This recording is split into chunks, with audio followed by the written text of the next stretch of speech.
Imagine it is the dawn of the 1900s, and you're watching as your child's body is being exhumed from the ground. Your spouse and most of your children have already perished, and the townspeople believe that the only way to save your last living child is to examine the bodies of the dead. When they finally pull the last casket from the ground and the testing begins, you will find out that all of the bodies have the normal amount of decay. However, your most recently deceased child had something odd with their heart, liver, and lungs. Something that the country doctors did not understand. And folk remedies would soon dictate the outcomes of such finds. Something that would lead to many others living through this same nightmarish ordeal. This would be the beginning of the Great Vampire Panic of New England.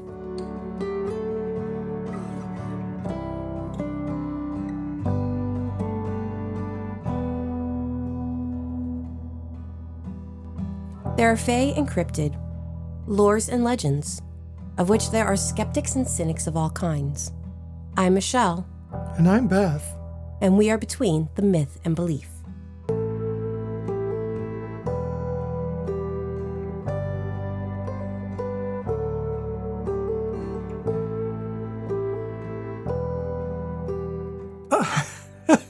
I love that. Okay, this is one of the things I already know about. Mm-hmm.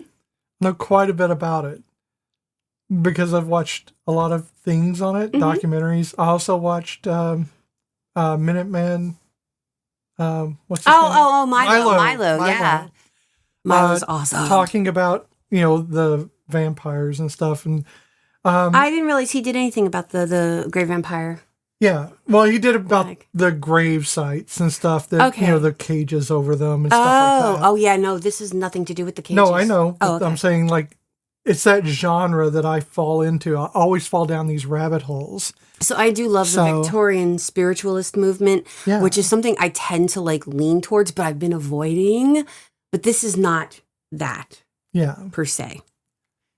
So yeah, great. Let's get into it. What's next? Okay, this starts with a quote by Henry David Thoreau. Of course there is. He wrote this on September 26, 1859. Quote, "The savage in man is never quite eradicated. I have just read of a family in Vermont who, several of its members having died of consumption, just burned the lungs and heart and liver of the last deceased in order to prevent any more from having it." End quote. So we're going to go back in time, but not that far back. We're going to start in 1990. Forward. Into the past. So we're going to start in 1990. Are you going to get the parasite? No, I have a Graby. It's a tiny gray phage. Yes, he is my barnacle cat, and he will not do anything but sit on my lap through he is the podcast. Vampire of laps. He really is. He's a shithead, but I love him. He's my Graby. Okay, so let's go back to 1990. What a year. So there were some children that were playing near a Connecticut gravel mine, and they found bones, including a skull. Initially, the police believed that this was related to a local serial killer, Michael Ross. Now, Michael Ross, between the years of 1981 to 1984, he murdered 8 women and girls between the ages of 25 and 14, between Connecticut and New York. He was sentenced to death on July 6th, 1987. But the police thought that this might have been, like I said, one of his burial grounds. Turns out they were wrong. The state archaeologist Nick Bellantoni identified a colonial-era family cemetery that had 29 burials from the 1700s and early 1800s. And most of the skeletons were buried in simple, modest wood coffins, which are typical of a Yankee burial. Very little jewelry or adornments and stuff like that. But what it turned out was not what they were expecting. Inside one of two stone crypts, Bellantoni discovered a male skeleton whose coffin lid featured the initials JB, spelled out in brass tacks, with the numbers 55 below it. Inside was possibly JB. His head was removed, and his skull and thigh bones had been placed atop his ribs in a skull-and-crossbone layout. The other crypt was a child, which they assumed was his son. Okay. Because it said 13 on it, and honestly, I did not write down those initials, because, that's how I function. So the forensic analysis revealed that the beheading and smashed coffin and fractured ribs occurred 5 years after JB had died.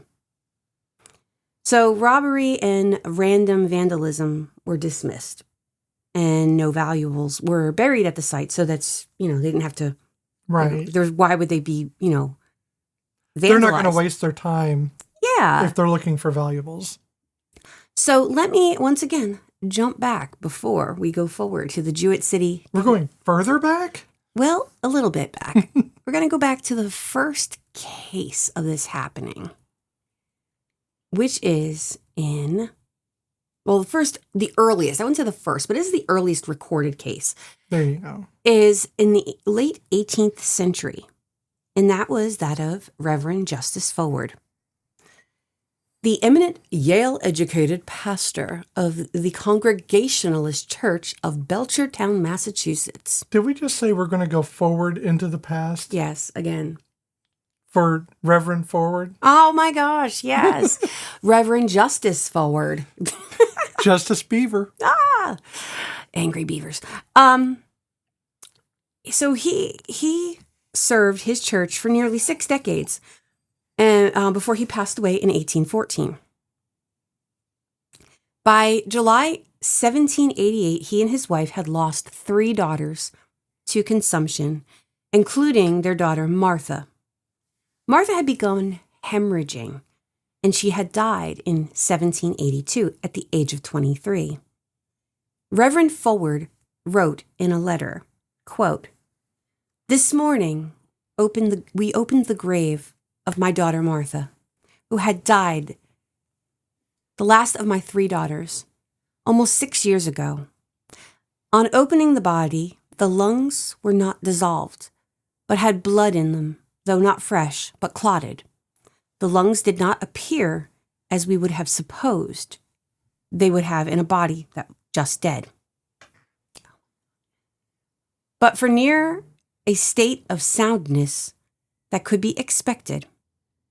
The liver, I am told, was as sound as the lungs. We put the lungs and liver in a separate box and buried it in the same grave 10 inches or a foot above the coffin." So that's it's weird. Yes, it is weird, but it's still not the weirdest. So we go back to our friend Bellantoni, our archaeologist friend here. He was a bit confuzzled, I guess, by the whole skull and crossbones action happening on. Sure. Why was he exhumed, 5 to 6 years after he had died? So somebody goes, "Well, have you heard of the Jewett City connection?" And he was like, "No." And they're like, "Well, you might need to talk to this other guy."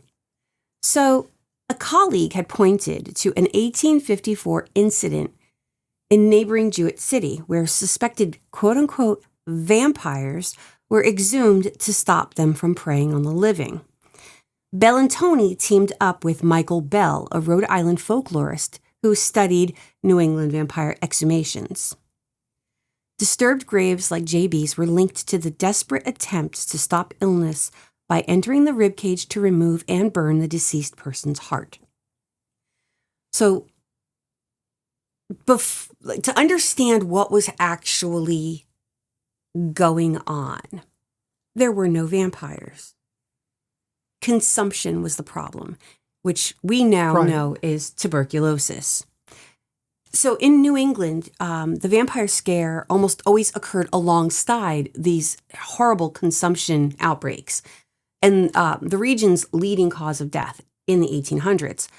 So there was a logic behind the hysteria, though. As family members rapidly began to waste away, rural communities mistakenly believed that the first family members who died were draining the life force of the currently living survivors. So because of this, people believed it was a genetic disease. According to a PBS article, quote, by the dawn of the 19th century, consumption had killed 1 in 7 of all people that had ever lived. Is that crazy? No, it sounds about right. I mean, it's history, so... I mean, it's just crazy. It would be crazy if I didn't know the history of it. Yeah. But throughout much of the 1800s, consumptive patients sought the quote-unquote cure in sanatoriums, where it was believed that rest and a healthful climate could change the course of the disease. In 1882, Robert Koch's discovery of the tubercle bacillum, I think I said that right, revealed that TB was not genetic, but a rather highly contagious disease. And it was also somewhat preventable through good hygiene. After some hesitation, the medical community embraced Koch's findings, and the U.S. launched massive public health campaigns to educate the public on tuberculosis prevention and treatment. Consumptives often lost weight, coughed up blood, their skin turned ashen, and sometimes died in slow death. Also, almost as if something was, quote unquote, sucking the life out of them. And that was Nicholas Bellantoni's comment on consumption and tuberculosis. And sometimes in Maine and Massachusetts, what they were finding is not just the skull and crossbones or the broken rib cages, but they were finding that the bodies were placed face down. Yeah. In their graves. Well, so something I'd like to point out, just because we're in this area, we're kind of jumping away from it. I want to hit it first. Is keeping in mind that the Reverend Forward was with a Congregationalist church. Yes, so, I did mention that. You're right, but they are the aftermath of the Puritans. I did not realize that. So imagine his horror when he opened up that coffin and saw his child, yes, who he thought was an unholy beast. And mistakenly, because of course this is just due to her illness that she died tragically from. So not only did he watch her die horribly, he also thinks she's going to come back from it and take down horribly. Yes. And cause further, incidents. Yes. So this is, a part of that religious mass hysteria that pops up. And that's why it's easier to fight a vampire than it is a disease you cannot see. Exactly. Yeah. And that is something that it seems to be an ongoing thread with a lot of these, is the mass hysteria of it all. With a lot of our lore and our stories and our myths that we keep coming back to, these large scale ones, mass hysteria is a key. It is a high influence on irrational behaviors. No, it's absolutely true. You know what they say about mass hysteria?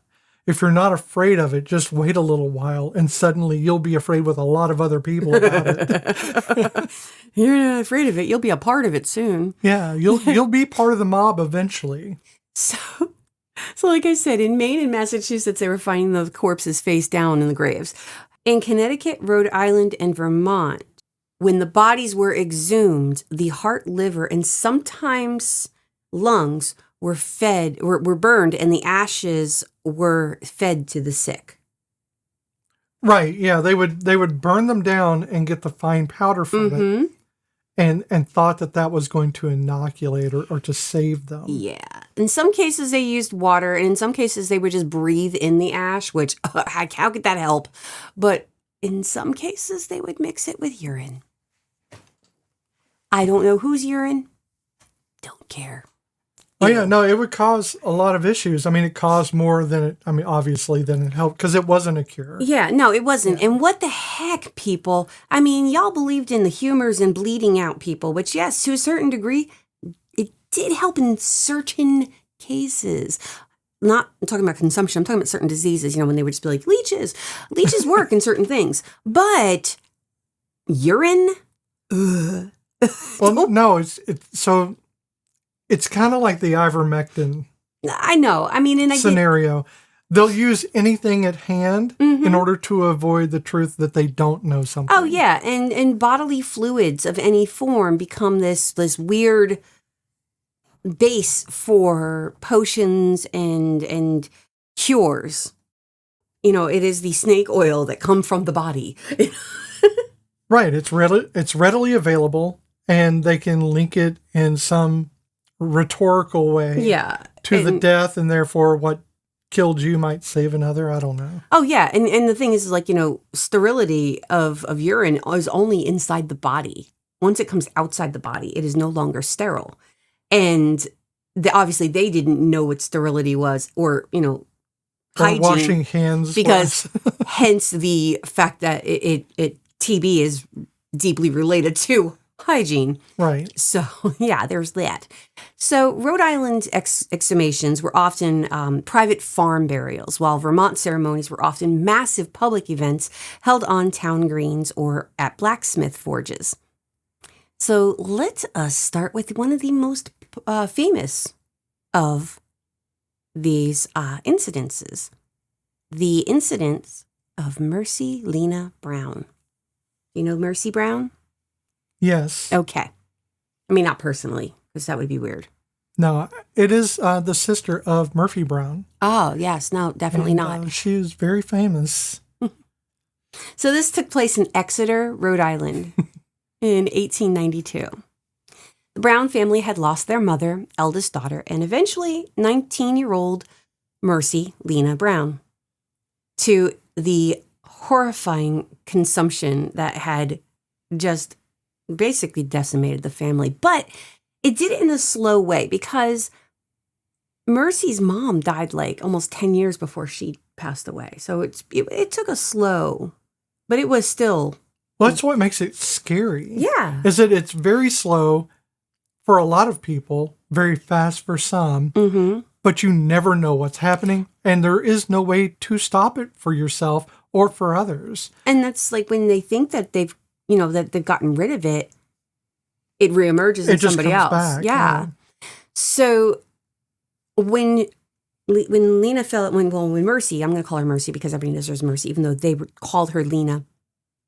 When Mercy passed away, her brother Edwin began to grow critically ill. So fearing for Edwin's life, the neighbors convinced the father, George Brown, to allow that the bodies of his wife and other children be exhumed in March of 1892. So Mercy died in the winter, and her body had remained pretty well preserved, and her heart contained clotted blood, which the villagers immediately went, witch, I mean, vampire, you're a vampire. And so that became an issue.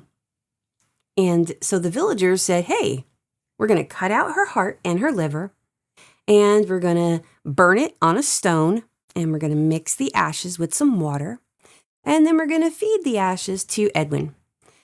And this is to both stop his illness and stop the influence of the undead.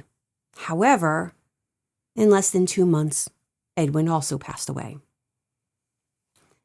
So needless to say, poor Mercy's internal organs she was exhumed, desecrated, and her organs were burned for nothing. Right, but people react to fear. And, no. And they react to desperation. Oh, no. I mean, hence any other, and the witch trials, it's always out of sheer. I mean, the witch trials became a very big That thing was more political. Using political power to harm others. Yes. And to gain your own power. Also to take property away from women. Definitely.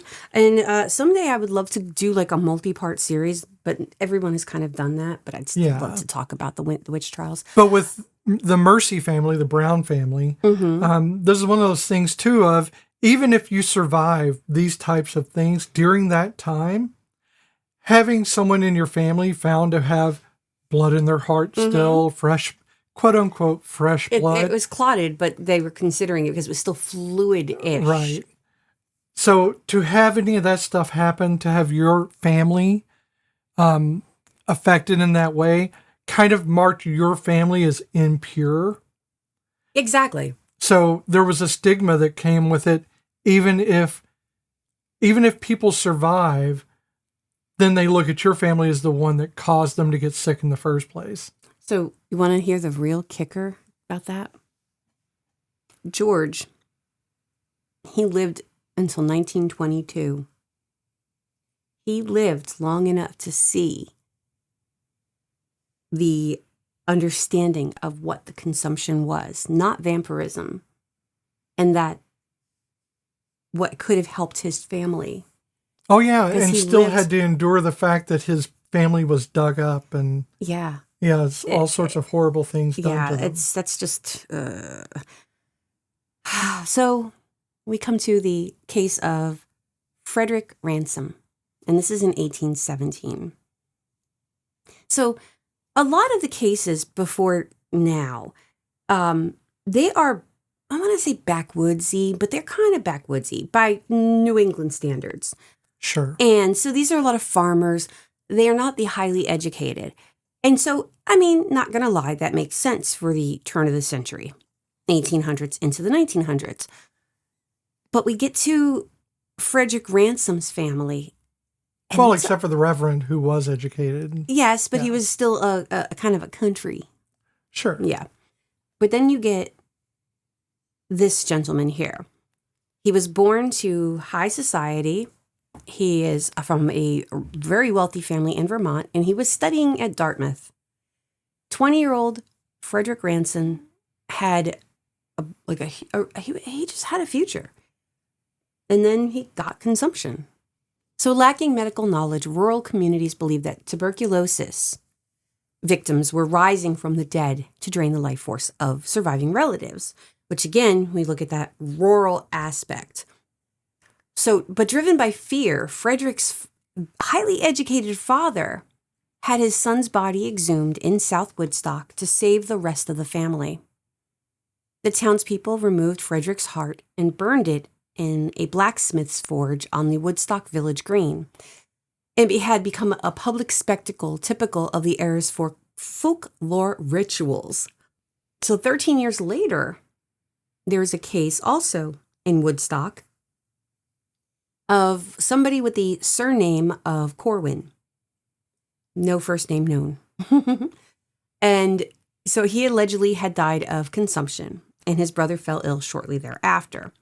Bizarrely, local newspaper reports claimed respected doctors from the Vermont Medical College had encouraged the vampire belief. So Corwin's body was exhumed, his blood-filled heart was boiled, and the grave was sealed under a 7-ton granite block and sprinkled with bull's blood. Okay. Yes. However, while no record of Corwin exists, the named doctors that were involved in claiming vampirism were actually real doctors. And that suggested that this tale was either an embellished urban legend or a heavily misrecorded real event. Unfortunately. Okay. So I mean, that's likely to happen. Oh, so. Yeah. So then we come to like the legacy and pop culture of it all. So Mercy Brown's story reached national and international press, finding its way into Bram Stoker's notes before he wrote Dracula, later inspiring H.P. Lovecraft's The Shunned House. Folklorists stress that these rituals were not considered evil, but desperate, reasonable to them attempts by uneducated communities to save their loved ones when medicine failed.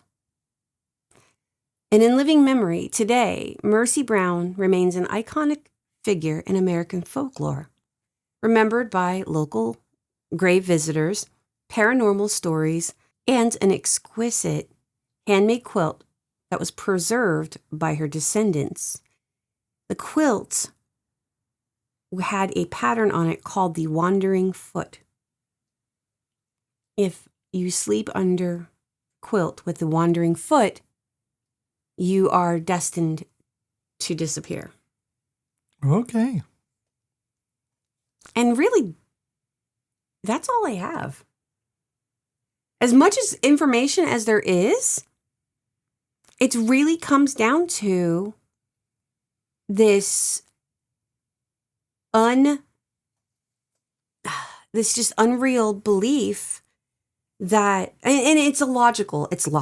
When you look at a group of people who have very little other than their farms, their lives that they are trying to live, and this disease, this wasting disease just comes and just takes away everything you have, you're going to try to find, there's no cure at that time.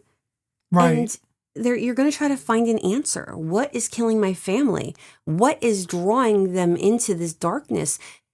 And of course, without the knowledge of, and again, I am not the skeptic, but yet in situations like this, I am obviously going to be skeptical about, the legitimacy of vampirism in New England in the 1900s, because logic and science, which they didn't have. And I appreciate that they had logic. They just didn't have science. Yeah, but logic only goes so far when you only know what you know. Yeah. Again, you only know what you know. So I can't fault them for what they did. I can't fault their reactions. Is it gross? Yes. Is it unnecessary? Most likely, yes. I get it. All I can hope is that they were not forever tormented by the people who they exhumed, and because I would be as a incorporeal spirit quite irate if somebody messed with my body.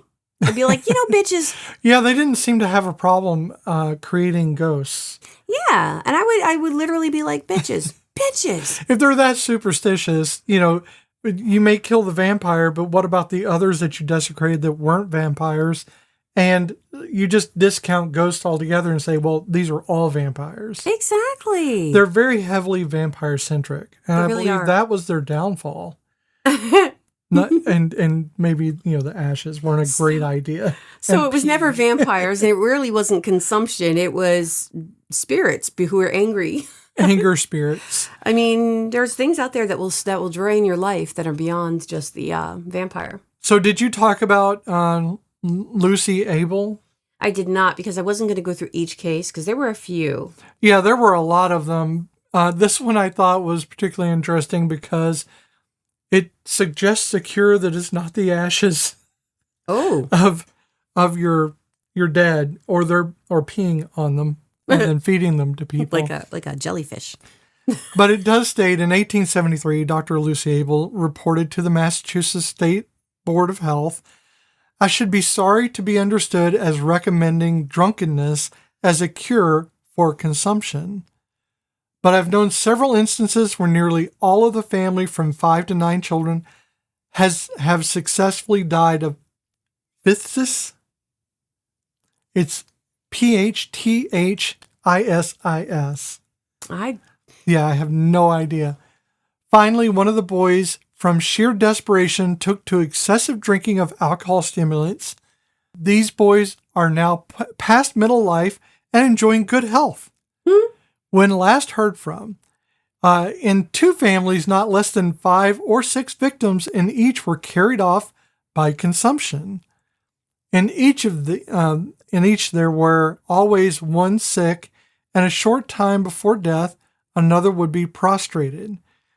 In one family, they resorted to that horrible relic of superstition, the burning of the heart of the dead, and the ashes were swallowed by the survivors in the hopes of that fatal demon would be exorcised from the family. But it did not avail. But another son fell victim, and then the alcoholic treatment was tried, not as an expected remedy, but as a means of forgetfulness from impending doom. Wow. So you drink to forget, to be cured of consumption. I don't think that worked for Doc Holliday.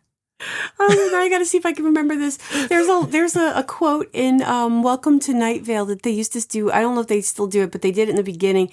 It was say nothing and drink to forget. Yeah, I think that there's superstition also, again, with the puritanical kind of idealism of, not drinking and it's an evil, it's a sin. Mm-hmm. You're combating one sin of whatever it is they imagine that sin is that caused the vampire to exist in the first place with the sin of drinking. So you just replaced the demon. And in that case, you got to live, but also you were probably marked in society. And also you have to consider that there was a good chance that the alcohol might have been doing something. Well, again, didn't save Doc Holliday. No, it did not save Doc Holliday. There were plenty of people who were drunk who died of tuberculosis, but it didn't save them. More than likely, what it did is it allowed them to survive it by constricting the blood vessels. Mm-hmm. Yeah. I mean, there's a possibility that's what happened. So who knows? And keep in mind that in a lot of these cases, we are getting closer and closer to the time of the spiritualist movement, which was sparked in 1848 by the Fox sisters. So it kind of, we are getting... While we're not like hitting exact dates, we are getting closer and closer because this did start in the 1700s, but the cases went straight through the 1800s and into early 1900s. Well, it's like with any, I don't know, not national tragedy, but any great epidemic or with world wars, there's always an uptick afterwards of spiritualism in some form. And so also keep in mind that, this was relatively a modern superstitious movement, the vampire panic. Oh, yeah. Because it's still within our range of people living, like my great grandmother was alive in 1912. So, we're getting into that overlap of modern history, because you think of the witch trials, that's ancient history. That's hell. That's before the revolution. So that's hard to sit there and grasp it. But I can look at the vampire panic and see how close, even though it's still a world away, it's still close in our time to relate to these people and the pain that they must have felt with their children dying and their wives and husbands dying and feeling so helpless. It had to be devastating. I can't imagine the devastation, honestly. So yeah, there's another one. It's about Captain Isaac Burton, who is a deacon of, again, the Congregational Church in Manchester, Vermont. And this is in like 1789. Now, he was married to Rachel Harris, who was 20 years old at the time. And she came down with an illness, with the consumption, obviously, because that's what we're talking about. Yeah. So their marriage was short-lived. She died in 1790 at the age of 21. Her death deeply affected Captain Burton. But for a time, he lived in seclusion in the large home he had built for his wife. Okay. Which is kind of sweet. I would too. What would you do at that point? Just be sad, right? In April 1791, Burton did remarry a woman named Huldah Powell. And tragically, within months of their marriage, Huldah began showing signs of the same disease. That's messed up. Yeah, that had claimed Rachel. So he was desperate to save his second wife. So Burton summoned the doctors from throughout the region to no avail. Mm-hmm. That seems to be a common thread too. Summoning help to no avail. As Hulda declined, female relatives began taking turns caring for her, and she died in 1793. Yeah. It was after one of these vigils that one of the elderly aunts told Burton a chilling theory. That Rachel's, his first wife's, quote, wicked spirit was draining Hulda's life force. She claimed it's the one who went afore that's to blame. And Burton realized that she was referring to Rachel's dying proclamation, I'll be with you always. The aunt insisted it's got to be burning. That's the only way to stop the heart beating sure. Wow. So, I mean, this is some purely, I don't care that you're desperate, but it's some truly evil shit to take someone's dying words of love, Mm-hmm. in which they're telling you they'll always be with you, that they love you that much, only to be used as a way of destroying your corpse. I mean, I'm laughing, but it's horrifying. Oh, it's horrifying. So as Hulda's health rapidly declined, a consensus emerged amongst the Manchester community that Rachel had to have been returned from the dead as a vampire intent on stealing away Hulda's life force. And in the winter of I keep saying 19, it's 1973, people, it's disco. Woohoo! No, in the winter of 1793, an ominous procession wound its way into the Meads Mill Cemetery where Rachel lay buried. And it was led by Timothy Mead, the village's solemn-faced magistrate. Hence Mead's Mill. The party unearthed Rachel's coffin beneath the icy ground, and it was exhumed. Her corpse was bloated and barely recognizable. Hulda's aunt cried, gorged on the blood of its victim. Look, see the stains around the mouth? And Mead did say that the abomination must be destroyed to save Hulda. So this became a thing. It's a mob mentality on a dead person. Mm-hmm. And of course, her heart and liver and lungs were removed. One has to ask, if you're afraid of someone being a vampire and going to steal life force, that you just so casually take their insides. Like you just scoop them out and you're like, oh, I'm just going to have some liver. This isn't a Piggly Wiggly. You can't just choose what you want. So this is not a Burger King. You cannot have it your way. Ma'am, this is a Wendy's. So, they burned it to ashes on the blacksmith's forge, which is where the fire would be. So it makes sense. Before a large crowd of people, and her organs, now putrid over 2 years' internment, were systematically removed and taken to that forge and then burnt. And then, sorry, go ahead. No, I was going to say, it's funny because when you learn about vampire lore in general, burning the heart, lungs, and liver, it's the stake in the heart. Vampiric lore changes over time, and remember, this is pre-Bram Stoker. Yeah, he didn't have that dedicated yet into the zeitgeist. Yeah, it's just odd for me because I am a modern person who knows the Dracula. I think one of the ones was to stuff their mouth with wolfsbane. That doesn't make sense because that would be a werewolf. No, the werewolf legend is taken from vampires. Mm-hmm. So I mean, a lot of it is not everything. Not everything, but yeah, some of it is just taken from they're able to be wolves or in some, and we went over that in a few cases that are kind of cryptids or whatever. But in this case, the things that kill a werewolf typically are actually attributed to vampires and then switch to werewolves later on. Okay. Like silver, that kind of thing. Silver is typically it's used for vampires. Yeah. But it does get switched to Luke Garou's.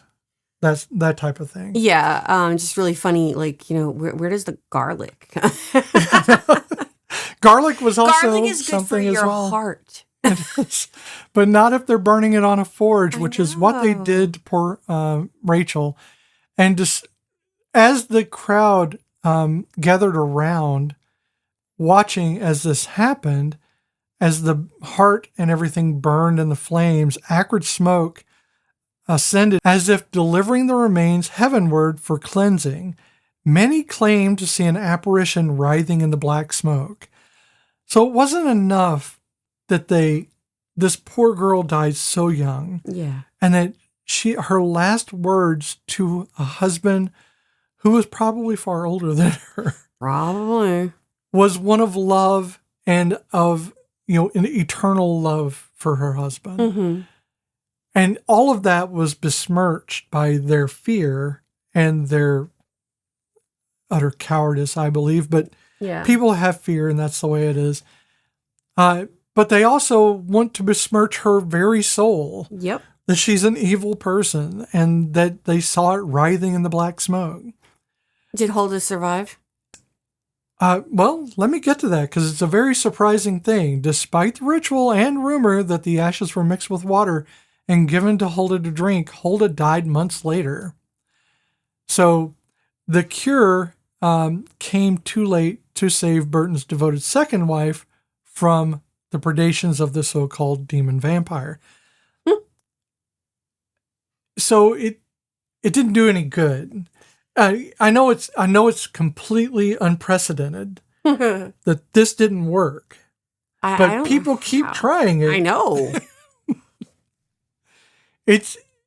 I don't know. I think that when people don't talk and all they have is the first part of a story, they don't know how the end of it. Yeah. Yeah, that they'll just keep trying it over and over again, hoping that at some point the spaghetti sticks to the wall. And what I have to wonder is if they hadn't been fed the burnt remains of a decayed heart, if maybe it might have not hurt them and maybe they might not have died. I don't know. The consumption may have taken them, but also it may not have.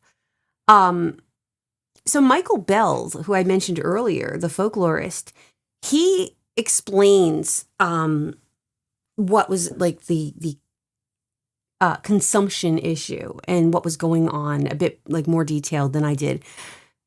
So what he says is, imagine a communicable disease a great deal slower to manifest than COVID-19, with symptoms even more ambiguous, one that did not explode through a population, leaving in its wake the dead and those who survived through good fortune or natural immunity, and then disappeared or become latent. A disease, instead, once it grasped a person, could go in and out of remission over a period of months or years or even decades. So no one understood how diseases spread back then. All they knew was that as consumption victims perished, their surviving family members would begin to fall ill one by one, and neighbors would be afflicted too.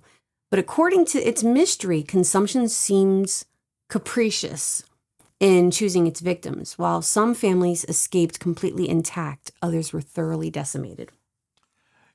I think it's interesting that the one thing that they kind of got right in all of this is that it was people that were close together, people that were in communication with each other a lot.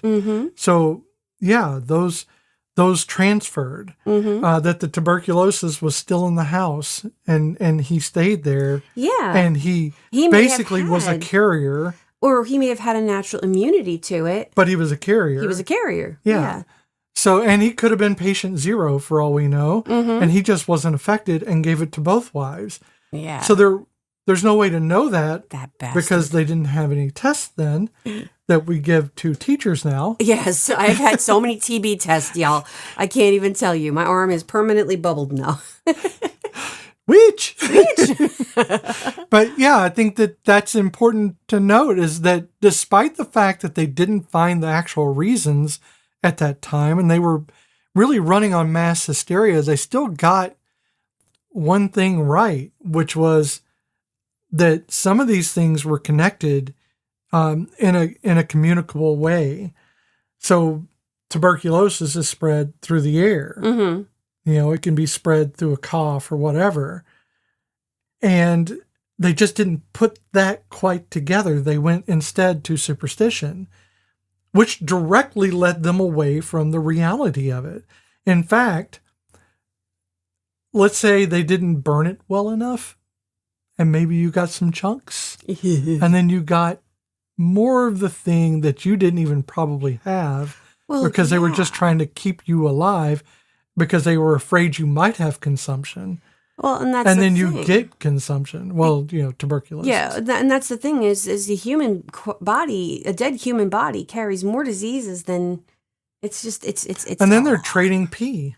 Oh God, the pee. And that also can have it. So you're really just trading, and not just that disease. There's a lot of diseases that also mimic those kinds of things. Yes. And you're spreading them all because you're sharing pee and ashes and everything else that are probably not very well done ashes. Yeah. So you're getting pieces of, raw meat in there as well. Yeah. So Michael Bell also, he states that, the vampires were always corpses. They were never living people.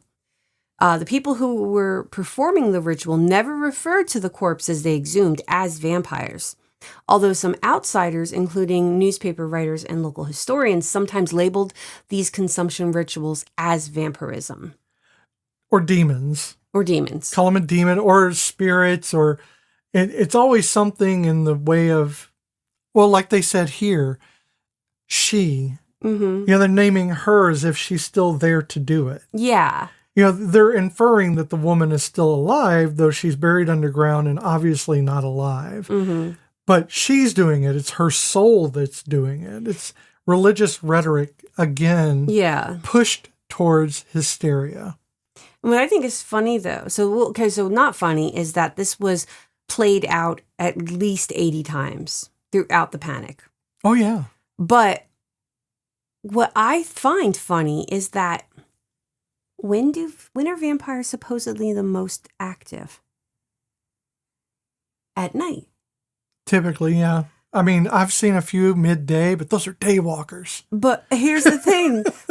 A majority of the bodies were disinterred at night. Sure. Why? Again, that's the thing of, it doesn't make a lot of sense because they're just running on rhetoric and they're not trying to fulfill the vampire scenario. Mm-hmm. They're not going there with stakes, which would be a Bram Stoker thing. They're not going there to cut the head off, which would have been a thing. And they did in some cases actually cut the head off, but then they rearranged the body. Yeah. I guess they were trying to confuse the vampire. But the thing is, they weren't really afraid to take their organs out, and they were doing it at night. Yep. So in a lot of ways, they're just acting out of sheer desperation and then leaning on a religious reason to do it. Yeah. And that is ultimately the case for just about everything that they did back then. Whatever they did, they used religion or some kind of rhetoric around that in order to justify the thing that they did. Mm-hmm. The drinking would be, an example of, well, we don't drink, but because vampirism's a worse sin, drinking's going to be okay as a last resort. Exactly. It's insane. It is, but again, we're looking at it from our sensibilities, from our time. In their time, it was an act of desperation, and desperation doesn't lead to logic.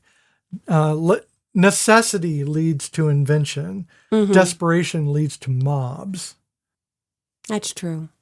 So I'm going to end our little tale with, again, from Mr. Michael Bell. I kind of want to look up more information from this man because he seems like a pretty cool dude. He has a gray bob. Okay. I love it. So what he said is, so people are asking, is there any kind of correlation between the vampire panic and the Salem witch trials from centuries earlier? And Bell does not see a direct link, but what he does say that there are some connections. So to quote him, Magic certainly was in New England's cultural DNA, flowing from an ancient wellspring of folk ideas, mostly brought from Europe, especially Britain. There was a supernatural idea system in which early New Englanders wholeheartedly participated in. But here's the big difference. In Salem, the witches were still alive, but subsequently executed when they became the scapegoats. The vampires were already dead when they became the scapegoats. Very true. And I want to say that I actually know Bobby Bell. I didn't say Bobby. I thought you said Bobby Bell. Michael. Michael Bell. That sounds different. I don't like that. Let's call him Bobby. He has a great He has a bob. That's why. Why? Sometimes you hear what you want to hear. You hear what you want to hear. I do it often. I don't like Mike Bell. Oh, Mike Bell. I went to school with him. Oh, no, I hated Mike Bell. That's a Is it shame. okay to say the names? Oh, yeah, I hated him. He's a dick. Look, he tried to kick me on his bicycle. He drove by me on his bicycle and tried to kick me, so I put the baseball bat in his wheels. Ew. I mean, he fell. It was funny, but Not to him. he was always trying to pick on me, and I'm like, I'm bigger than you. This makes no sense. I can beat you up. So, yes, that is the... That What is the is odd this? brag of Beth and the New England Vampire Panic. of which I'm not associated No. in any way. I do not have a time machine. I did not go back and tell them, you should really pee on the ashes. Sorry, I mean- that's insane. I mean, I feel I'm bad sorry. for the, like I said, I feel bad for the families. It's horrifying what they had to go through. It is. I mean, this would be, I think, because time has pretty much moved on, it is easier to have some chuckles about it.